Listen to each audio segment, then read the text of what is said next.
Have you and your friends ever gone out for a weekend camping trip? You're ready to sit by the fire, have a couple beers, tell some jokes, have some good laughs, have a good time, right? And out of nowhere, one of your friends is like, "Hey guys, we should start doing some crazy stuff and get naked in the woods. And then after that, we're going to have a ritual where we sacrifice something to an owl god and do all this chanting." No? Yeah, I haven't either. That shit pretty weird, right? Well, that's kind of the story of Bohemian Grove today that we're going to cover, right? Bohemian Grove is a gathering place now, today, for the elites of the world to go in for 2 weeks, and they'll do God knows what within that time, right? It's a pretty secretive club. So kind of where Bohemian Grove got its start was the actual Bohemian Club, which was created in San Francisco in 1872. So pretty long time ago, right? It's been going on for a while. And initially, it was a gathering place for artists, lawyers, journalists, writers of the time to kind of gather and have their own little esoteric club, right? Just for them to kind of get together, talk about literature, talk about theater, socialize, have this good gathering of the highly esteemed people of the time, right? So the smartest of the smart, the most accomplished people, so on and so forth. The mission statement for the Bohemian Club was actually to be a status symbol, really, right? To display wealth, to display status, to display intellect, so on and so forth. And that's kind of what it started out as. And that is shown by some of the members that were a part of this club. So you had people like Mark Twain, you had people like Jack London, you had, again, like I said, esteemed writers from the time, you had journalists that were famous for their breaking stories, movie actors, so on and so forth, right? All sounds pretty simple, a pretty good time, just a nice place to hang out with your buddies, get together, discuss what it is that you guys do. And for a long time, that's what it was, right? So 6 years after the inception of the Bohemian Club, though, then started the actual Bohemian Grove, which was a send-off trip, primarily for the actors, right? They were getting ready to send them off. They had landed big jobs in New York. They were going to New York to perform out there. And it was a 2-week retreat where they would go out and have fun in the woods. They would do camping things. They'd do whatever it is that the guys were doing, at the time. And the funny thing about this is this club is only for men, and it's only joinable via invite. And even with an invite, somebody has to vouch for you, right? They say, yeah, this is a good person. They check out, pretty much, right? And, well, they actually needed an area to go to, so where they would be secreted away from everybody, right? They wanted it to be just them. So they got a plot of land out in Monte Rio, California, Monte Rio, however you want to pronounce it. And today, that land that they acquired actually accumulated to around 2,700 acres of land total for them to enjoy and do whatever festivities it is that they're going to do. The club did have a motto as well, and their motto was, "Weaving spiders, come not here." This is a quote from Shakespeare's A Midsummer Night's Dream, right? A play way back in the day that Shakespeare wrote. And the meaning behind it is kind of for everybody to leave their outside business outside, right? This was a place for them to relax and congregate and share camaraderie and come together. So they didn't want to have any discussions of politics. They didn't want to have any business deals going on, no networking. It was just a place to come and relax, hang out, enjoy yourself, go on about your day. And as we get further into this, you'll realize very quickly that it became not that at all. It started to gain a lot of political figures, people that were in high offices started to join the club, and it very quickly went against their motto for that, right? So some of the notable figures that actually ended up joining this club, some of them are actors, some of them, were journalists and stayed to that, but a lot of times they started to add in politicians. So you have people like Clint Eastwood, right? He's an actor. Okay, no big deal. But you have the Bushes, Bush Sr. and Bush Jr. You have Bill Clinton. You have other high-ranking member or military officials and people of that nature, right? And It's kind of funny. The Bushes are quite notable because they have a very deep tie to things of secret societies and of the occult, right? They were part of Yale's Skull and Crossbones Club, which was a group that was dabbling very much in the occult. That was what they specialized in. They stole Geronimo's skull. Not sure who that is, but everybody else seems to know what that is. But yeah, they stole the skull. The Bushes have been involved in secret societies for almost 4 generations now. So the idea of them being in the Bohemian Club isn't really that surprising, but it is concerning, especially as we get further into the story of what actually the Bohemian Club is and what goes on at the events of the Bohemian Grove. Again, the Grove is different from the club. The club itself is, as the name states, the club. The Grove itself is the 2-week long retreat where everybody goes off into the woods and does business that way. The Bohemian Club operates pretty much year round. They have original plays that show all the time. They do different things. They have different meetings kind of at their club. Their club is based in San Francisco, but the Grove is in Monterey, California. And kind of pointing back to the whole thing about weaving spiders come not here, one of the posts for the Bushes when they went there, Bush Senior, I should say, they had a flyer on the wall that was for, at the time, George Bush Sr., who had become the new director of the CIA. So he wasn't even actually a president yet. But a lot of political manners and government agencies are being referenced within the Bohemian Grove, an area and a club whose whole purpose was to get away from all this. So it's really interesting that it ended up becoming something where the elites of America, sometimes of the world, would gather and a lot of different things would happen. You know, I mean, you would assume maybe they are just going into the woods to kind of relax and hang out and whatnot, but I would bet my house on it that they discuss a lot of political things there, really, that they plan things, that they set up certain events and got people in contact with other people to get business done. I would imagine that's what's been going on. Funnily enough, back in 1942, Dr. Oppenheimer from the Manhattan Project and some other scientists were also at Bohemian Grove, where they conducted a meeting and had talks of the Manhattan Project. And of course, 3 years later after that is when the military drops the bombs on Nagasaki and Hiroshima. So all of this talk about no political things going on, all this talk about no business from the outside happening, this seems to be a very big place where everybody gathers to do these kind of things under the influence of alcohol, maybe drugs, maybe other things, right? It's a whole weird kind of ritual going on here.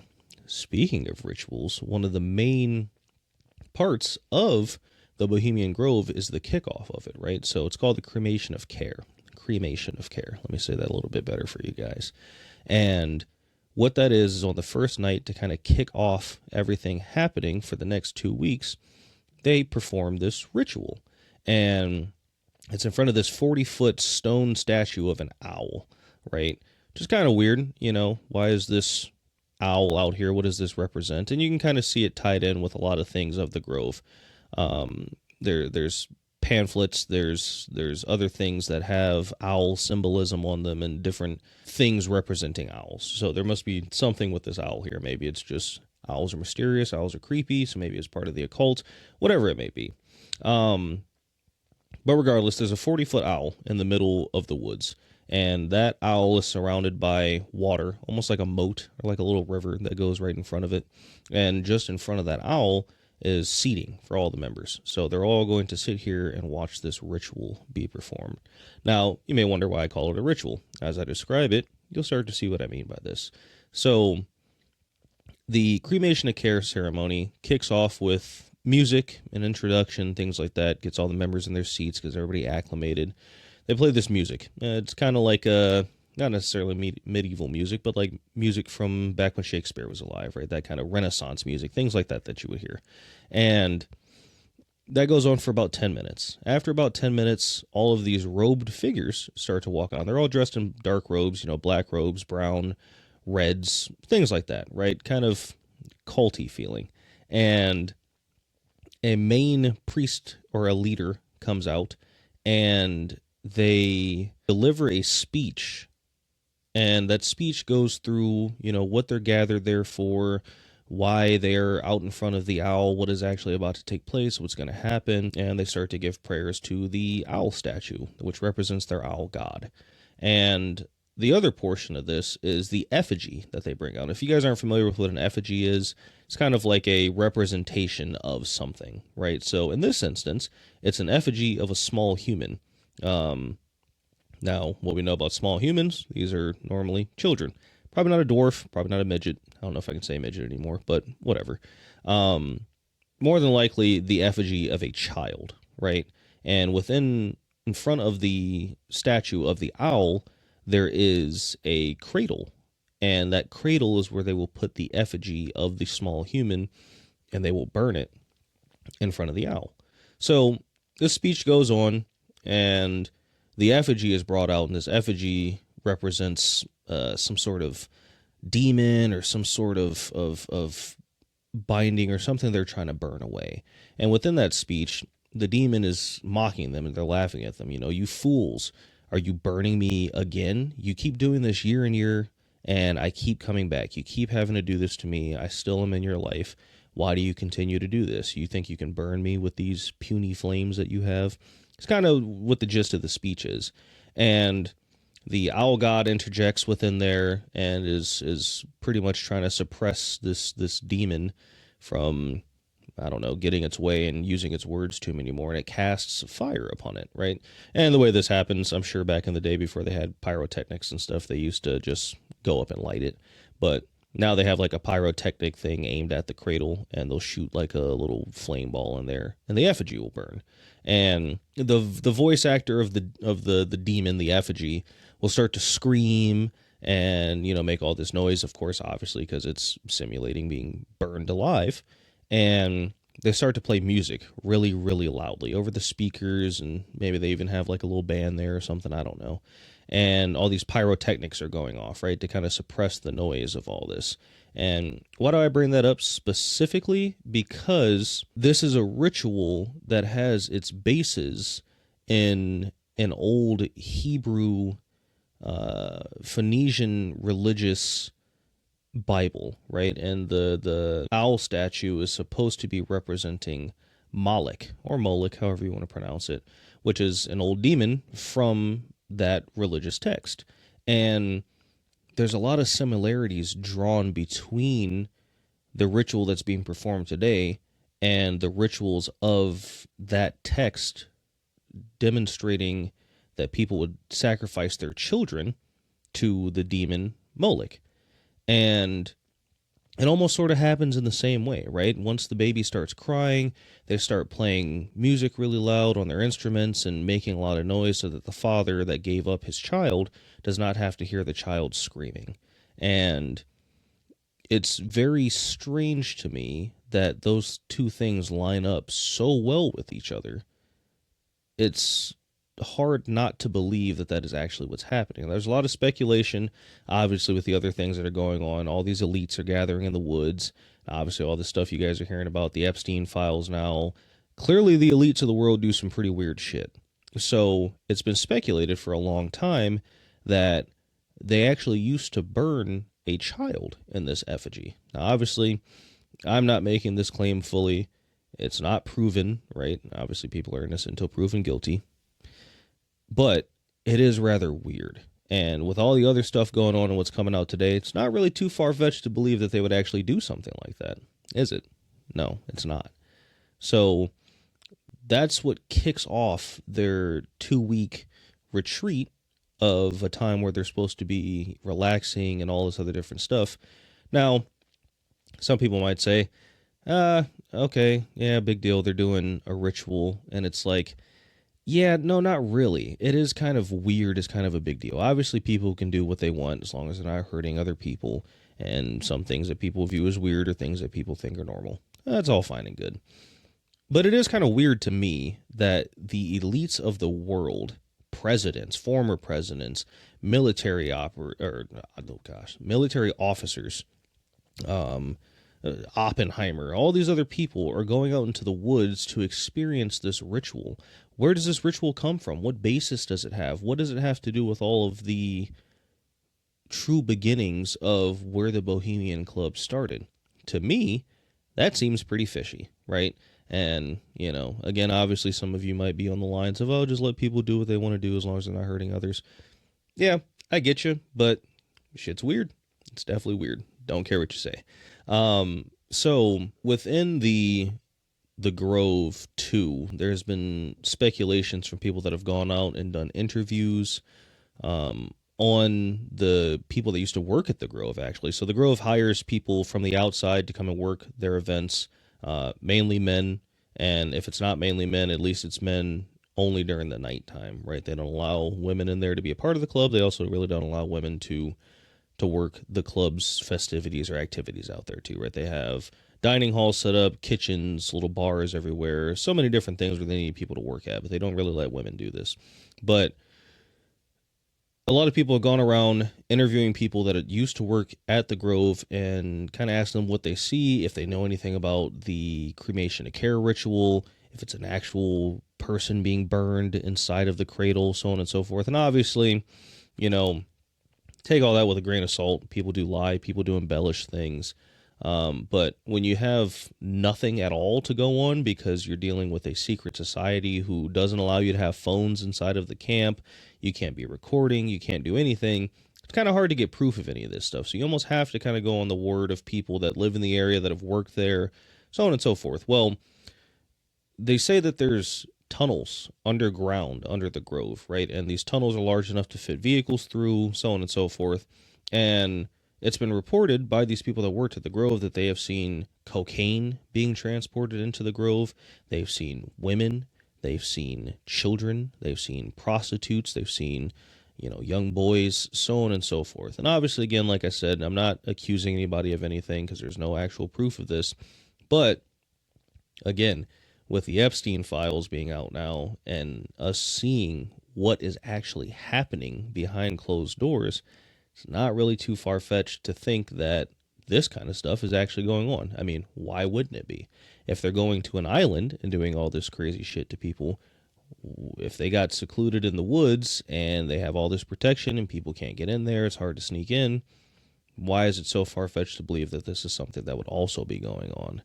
And I don't know. The whole thing to me is pretty strange. You want to believe it, and for a long time, a lot of people didn't believe a lot of stuff. I mean, you see all this stuff come out about P. Diddy. You see stuff come out about Epstein and the other people named in there. And at a certain point in time, people didn't really believe that either. And I mean, the Bohemian Grove in specific has been going on for so long that there has to be something that keeps drawing these people back. Why are there so many high-ranking, high-profile people within this club? Why are they the only ones that are allowed to be in there? Why is it so hard to get in? I mean, the waiting list to get in there is 30 years long at some points. There's 2,600 members. Somebody wants to be there for some kind of reason. So that's kind of my thoughts and opinion on that, really, is that something's definitely going on. There have been a couple people that have broken into the Grove, most notably Alex Jones. However you feel about him, I don't really give a damn what you feel about him. I think it's interesting. But he actually made a documentary back in 2000 where he went into the Grove with a secret camera. He was interviewing people outside of the Grove before he went in. They waited at night. They camped out. They went inside, and he filmed the cremation of care ritual. Now, I didn't really look to see anywhere else if somebody else had filmed the ritual or not. I just went to the Alex Jones documentary of this to actually see video footage of it. I did watch the whole thing. It was like an hour and a half, I want to say. And, I mean, he got really good footage of it, right? He even slows it down, goes over some points. Alex Jones is pretty well versed in things about the occult and things that other government officials and the elites of the world are doing, right? He's kind of wanted to become the spokesperson for the people against the elites. And he does a good job covering this, right? And you get to see, realistically, the whole cremation of care ritual. So you guys should definitely check that out because it is in there, the whole thing recorded. You can see all the passages that they're reading, the kind of music that they're playing. You can see them transport the effigy. You can see the boat arriving to drop the effigy off. You can see that 40-foot owl statue. All this other different stuff. It's all right on camera, albeit kind of crappy quality, like my videos. I'm kidding.